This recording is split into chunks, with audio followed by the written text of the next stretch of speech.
Halo, selamat pagi pemirsa, apa kabar Anda hari ini? Senang sekali kami dapat menjumpai Anda dalam Berita Papua. Saya Yuni Rumbarak bersama tim redaksi telah menyiapkan sejumlah berita menarik dan aktual untuk Anda. Berikut 3 berita utama kami.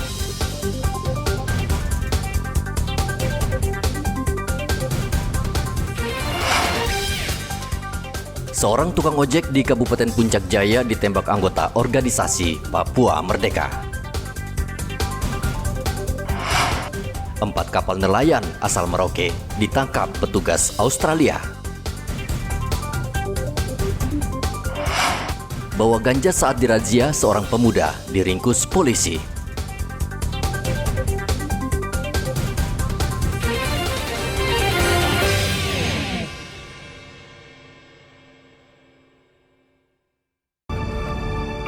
Organisasi Papua Merdeka kembali menyerang warga sipil di Kabupaten Puncak Jaya. Kali ini yang menjadi korban adalah seorang tukang ojek bernama Hussein. Para pelaku menghadang korban, seorang tukang ojek di distrik Mulia.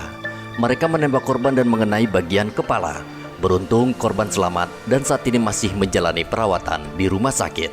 Korban Hussein saat itu baru saja selesai mengantar barang pesanan ke pos merah putih Satgas Yonif Macan Leuser.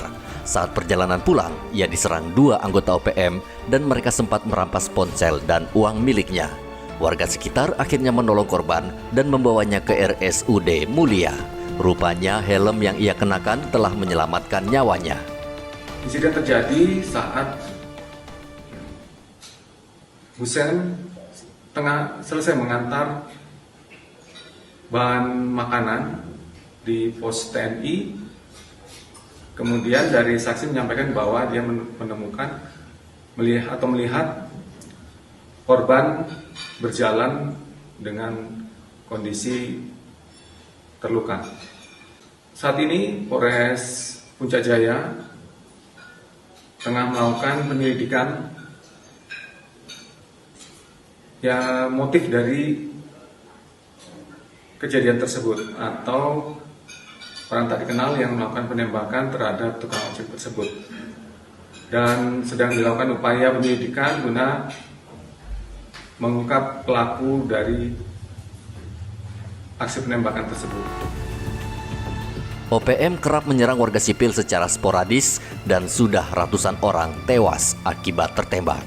Arthur melaporkan dari Puncak Jaya, Papua Tengah.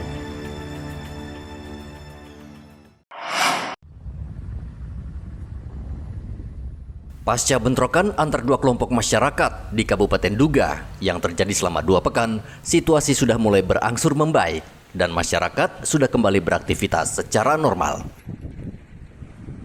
Kapolres Nduga AKBP Parapaga mengatakan untuk mengantisipasi agar konflik tidak kembali pecah, aparat melakukan patroli di sejumlah lokasi yang masih rawan serta menghimbau masyarakat agar menjaga Kamtibmas dan melakukan pendekatan dengan sejumlah tokoh masyarakat.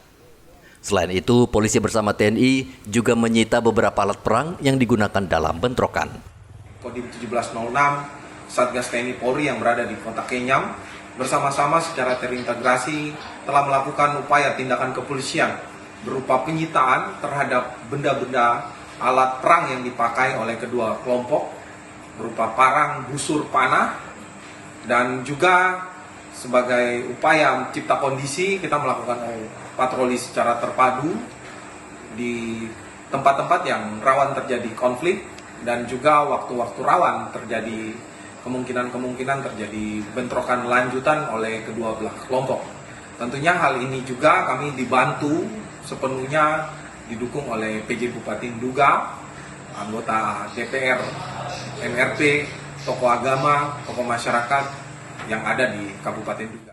Tidak ada korban jiwa dalam bentrokan ini, namun sejumlah orang luka-luka. Bentrok antar warga sudah terjadi sejak 2 pekan lalu.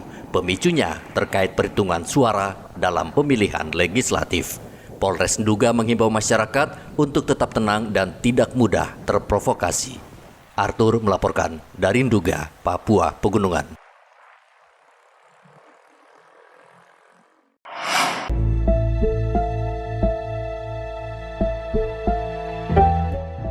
Seorang pria paruh baya di Timika, Papua Tengah harus mendekam di sel tahanan Polres Mimika karena mencabuli seorang anak berusia 7 tahun. Ia ditangkap di Komplek Gorong-Gorong Timika setelah polisi mendapat laporan dari keluarga korban. Pelaku memanfaatkan kesempatan ketika ibu korban yang sudah mempercayainya pergi berbelanja dan meninggalkan korban seorang diri di rumah bersama pelaku. Pertanyaan dari ibu korban ini akhirnya ibu korban menuju ke SPKT untuk membuat laporan seperti itu. Nah, si terlapor ini sebenarnya adalah ojek langganan, ya, yang sering dipercayakan untuk mengantar korban ke sekolah maupun antar jemput korban lah, ya. Untuk korban sendiri ini masih statusnya pelajar di salah satu sekolah dasar di Kota Timika. Kemudian untuk pelaku sendiri atau terlapor ini sudah kita amankan juga, ya, langsung kita amankan di di tempat tinggalnya, ya, di kontrakannya tanpa ada perlawanan. Saat ini pelaku juga sudah ada di rutan Polres 32 untuk selanjutnya kita tentunya minta keterangan. Saat ini pelaku masih menjalani pemeriksaan di Reskrim Polres Mimika. Polisi terus meminta keterangan untuk mengetahui apa saja perlakuan pelaku terhadap korban. Pelaku terancam pidana karena melanggar KUHP tentang perlindungan anak dengan ancaman hukuman 7 tahun penjara. Igobat Momolin melaporkan dari Mimika, Papua Tengah.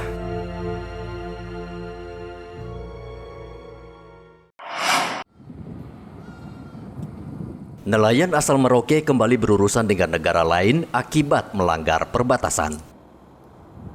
Kali ini pihak berwenang negara Australia menenggelamkan 4 kapal nelayan asal Merauke yang menggunakan jaring untuk menangkap ikan hiu.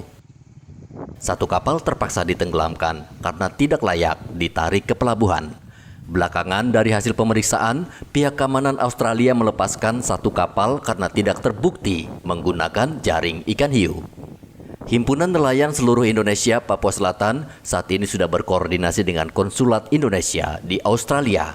Mereka menyayangkan karena nelayan asal Merauke ini ditangkap pada tanggal 18 Juni lalu, namun tidak ada pemberitahuan secara resmi.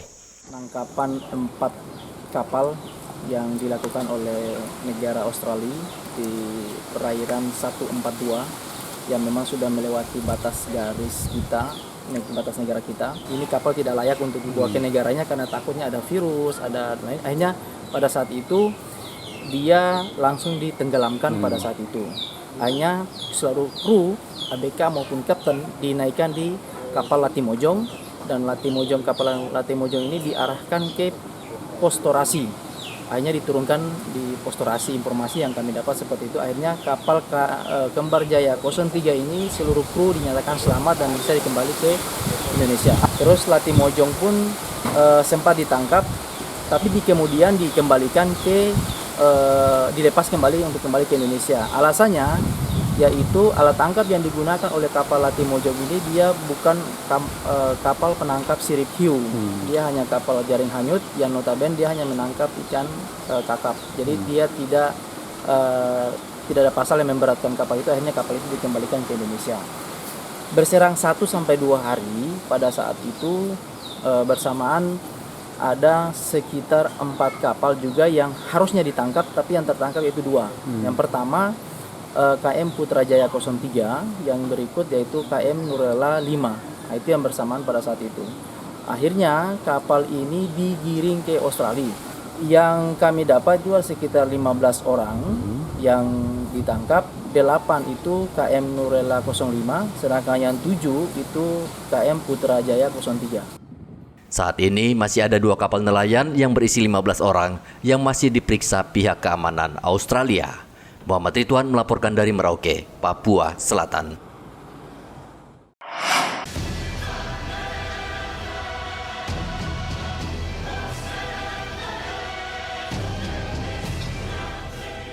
Satuan Narkoba Polresta Jayapura Kota menangkap seorang pengedar ganja saat menggelar kegiatan rutin yang ditingkatkan di depan Mapolresta Kota Jayapura.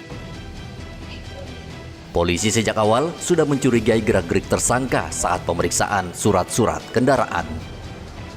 Tersangka semakin tidak berkutik ketika polisi menemukan barang bukti ganja yang disimpan di saku celana tersangka. Dalam pengembangan selanjutnya, polisi kembali menemukan ganja dengan berat sekitar 300 gram. Menurut tersangka, ganja tersebut akan dikirim ke Biak melalui Pelabuhan Laut Jayapura. Jam 2.10, di mana TKP-nya ini di Mako Polresta Jayapura Kota. Untuk saksi telah kita lakukan pemeriksaan 3 orang dengan barang bukti yang tadi kami sampaikan. Ada 14 bungkus plastik bening ukuran yang besar, kemudian juga 1 buah bungkus plastik bening ukuran yang kecil, dan juga barang bukti lainnya yaitu 1 unit handphone, kemudian juga kendaraan yang digunakan oleh pelaku. Jadi dari total yang setelah kita lakukan timbang itu ada 321,43 gram untuk barang bukti ganja tersebut. Pelaku saat ini masih menjalani pemeriksaan di Mapolresta Jayapura Kota. Polisi menjeratnya dengan Undang-Undang Narkotika dengan ancaman kurungan minimal 4 tahun penjara. Arthur melaporkan dari Kota Jayapura, Papua.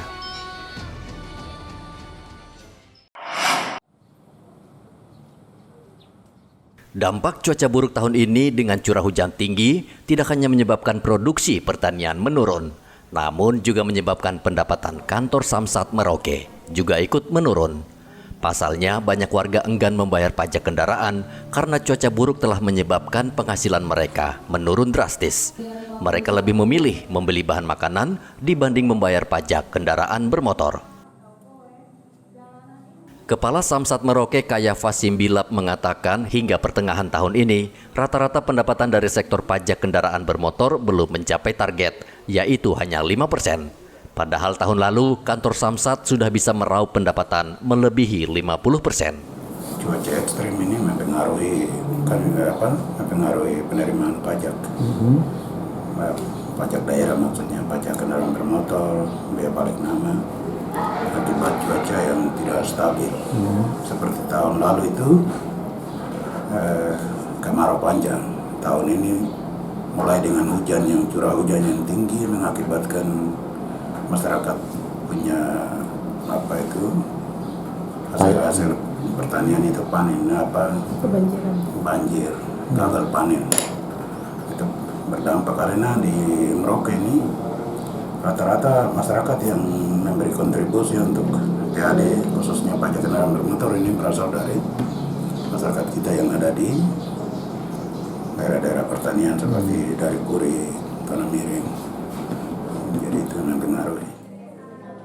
Mayoritas penyumbang pajak kendaraan bermotor adalah warga di luar Merauke, seperti di kawasan pertanian, Kurik, Tanah Miring, Semangga, dan Jagebob.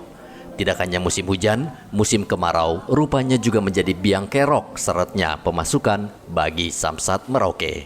Muhammad Ridwan melaporkan dari Merauke, Papua Selatan.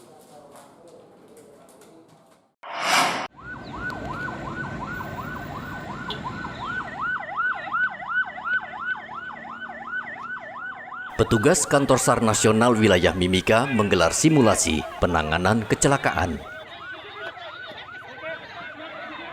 Simulasi bertujuan tim SAR semakin gesit menjalankan tugas.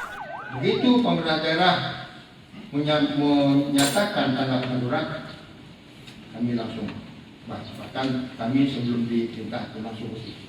Ya, kami harapkan seperti kemarin BPBD hadir di sini, nah nanti kurang kekuatan kita agak kurang sedikit. BPBD tidak hadir Pak ya, kita undang ya. Itu kita berpegangan tangan semua, karena tugas manusia ini, tugas kecelakaan dan bencana itu tidak bisa kita lakukan sendiri. Misalkan bencana BPBD aja nggak bisa, harus ada tim pendukungnya, ya, yang lain juga. Personel SAR dalam bertugas wajib mengutamakan keselamatan sehingga bisa mengurangi dampak kecelakaan. Igobat Momolin melaporkan dari Mimika, Papua Tengah.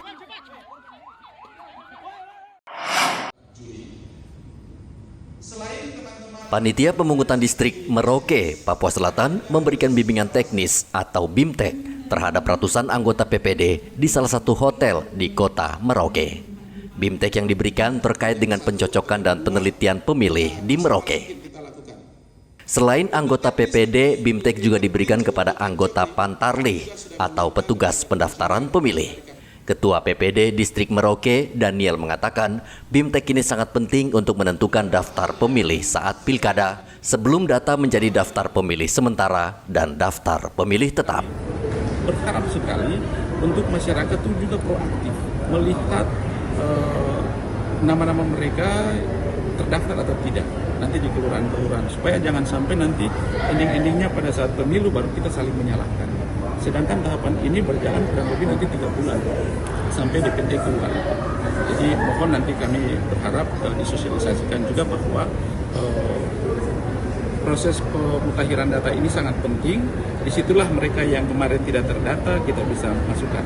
Jadi jangan berharap pakai KTP terus, tapi dia kalau boleh dalam sebuah pesta itu kan kalau enaknya itu yang diundang daripada datang ilegal, tidak diundang lalu datang. Lebih baik dia terdata lalu dia mengikuti pesta tersebut. 74.000. Ya, kalau dari data DP4 kita tuh ada kurang lebih 74.000. Nah, di situ yang kita lihat bagus juga karena ada pemilih-pemilih pemula yang kemudian sudah tercover. Nah, tinggal kita mencocokkan kembali. Kemungkinan bisa bertambah lagi? Bisa bertambah, karena pertama kita lihat bahwa kita ini kan DOB baru. Ada pegawai-pegawai dari Mafia Asma Pendigul yang datang ke Merauke, ada kemungkinan juga terjadi kurban dari sana dan mereka data kependudukan mereka perbaharui dan mereka menjadi penduduk Merauke. Jadi bisa terjadi. Petugas PPD diminta lebih seksama mengecek dan melakukan pendaftaran pemilih karena kemungkinan jumlah pemilih bertambah pada pilkada serentak tahun ini karena banyak pemilih pemula. Pada pelaksanaan Pilpres dan Pileg pada Februari lalu, jumlah pemilih di Merauke sekitar 162.000 orang yang tersebar di 22 distrik dan 179 kampung. Muhammad Ridwan melaporkan dari Merauke, Papua Selatan. Informasi tadi sekaligus menutup jumpa kita dalam Berita Papua hari ini. Saya Yunrum Barar bersama tim redaksi mengucapkan terima kasih atas perhatian Anda. Selamat pagi dan sampai jumpa. Wanyambe.